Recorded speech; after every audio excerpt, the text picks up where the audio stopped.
7 फेरे लेने के बाद मैं लौटकर मायके नहीं आऊंगी। पता नहीं वो सपना था या भ्रम। अन्यास विभा ने तुरंत मोबाइल का रिकॉर्डिंग का बटन ऑन कर दिया था, क्योंकि सुनी हुई शब्द पर विश्वास करना कठिन हो रहा था। विभा अपने भाई की शादी में आई हुई थी। 2 दिन का लंबा सफ़र करने के कारण उसकी तबीयत खराब हो गई थी। जयमाला के बाद वो आराम करने के लिए घर चली गई थी, क्योंकि होने वाली भाभी का घर बहुत बड़ा था। खास मेहमानों के रुकने की व्यवस्था घर पर ही की गई थी। इस कमरे में विभा आराम कर रही थी। उसी से लगे हुए कमरे से बातचीत करने की आवाज़ स्पष्ट रूप से सुनाई दे रही थी। कहाँ शादी कर दी छोटे, तुमने हमारी पढ़ी लिखी बेटी की छोटे से कस्बों में जाकर कैसे रहेगी? आप किसी भी प्रकार की चिंता मत कीजिए भाई। आप पहली विदाई में तो देवांशी को ससुराल भेज देंगे और फिर लड़की को घर जमाई बनाने के लिए जोर डालेंगे। आप निश्चिंत रहिए भैया, दूसरी बिन आई की नौबत नहीं आएगी। क्या इससे सबके लिए देवांशी तैयार हो जाएगी तुम्हारा साथ देने में? हाँ भैया, आप तो जानते ही हो कि देवांशी मुझ पर अपनी जान सकती है। पिता और पति के चुनाव में वो अपने पिता को ही साथ देगी। मुझे पूरा विश्वास है। लड़की की मंशा तो पता है कि तुमने, और भैया पैसे फेंकने थे तो लड़का अपने आप ही खींचा चले आएगा। आजकल तो सब कुछ बिकता है। हाँ हाँ, ठाकुर की आवाज़ से पूरा कमरा गूंज रहा था। ये शायद देवांशी के पापा और लंदन वाले चाचा आपस में उसका भविष्य बैठकर तय कर रहे थे, जिसमें विभा के भाई अरुण और उसके परिवार वाले की मर्जी उन लोगों के लिए कोई मायने नहीं रखती थी।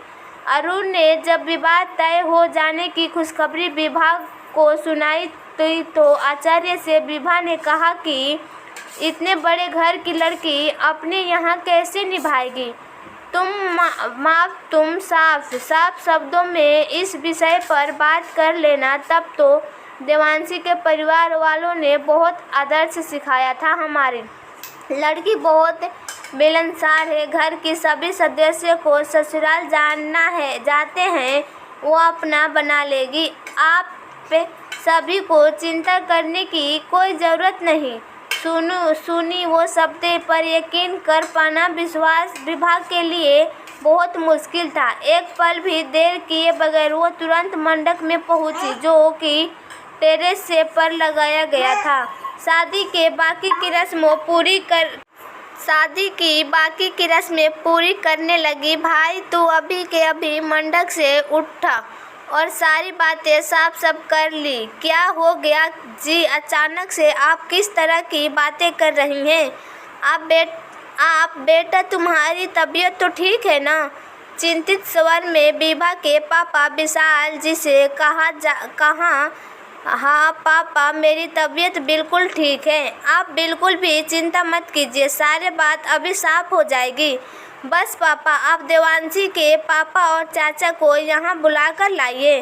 किस बात पर इतना हड़कंप मचा हुआ है? अरे सारे मंडप में खुसूर फुसूर हो रहे थे, तो तभी देवांशी के पापा और चाचा भागे आए। क्या बात है? क्यों शादी की आगे की रस्में रोक दी गई है? अभी आप दोनों कमरे में जो बात कर रहे थे वो क्या था? सभी के सामने कह सकते हैं। आगे आते हुए विभा ने कहा, कैसी बातें कर रही हो आप? कोई सपना देखा होगा आपने या कोई भ्रम हुआ होगा। हमने तो ऐसी बात को नहीं की जिस पर आप इतना हंगामा मचा रहे हो। देखिए, ये मेरे भाई की ज़िंदगी का सवाल है और मेरे परिवार की इज्जत का सवाल है। आपके मन में जो देवांशी के भविष्य के लेकर जो बातें हैं, कृपया अभी आपने साफ कर लीजिए। ऐसा ना हो कि आपकी सोच और इरादे मेरे भाई का घर बसने से पहले ही तोड़ दे। गजब की हिम्मत आ गई थी आज विभा के अंदर। देवांशी के पापा और चाचा बिल्कुल भी मानने के लिए तैयार नहीं थे कि उन्होंने आपस में कोई भी ऐसी बात की है जिसको सुनकर विभा इतनी नाराज हो रही है। मंडप में जिस माइक पर विवाह के गीत बज रहे थे, उसी माइक पर विभा ने अपने फ़ोन कन्वर्ट कर दिया। चारों ओर देवांशी के पापा और चाचा की बातें गूंज रही थी। अब तो उनकी हालत खराब हो गई। उनका चेहरा देखने लायक था। बेटा के घर बसने से पहले तोड़ने की तैयारी की जा चुकी थी। देवांशी, क्या तुम अपने पापा और चाचा की सोच से सही मानती हो या गलत? अगर सही मानती हो तो भगवान के लिए ब्याह अभी रोक लो, अभी कुछ नहीं बिगड़ा है। और अगर गलत मानती हो तो मेरे भाई के साथ 7 फेरे लेने के लिए तैयार हो जाओ। तुम्हारी जानकारी के लिए बता दूं कि मेरा भाई बिकाऊ नहीं है जिसे तुम्हारे पापा और चाचा अपने रुपए से खरीद लेंगे। हाथ जोड़ते हुए विभा ने देवांशी से कहा।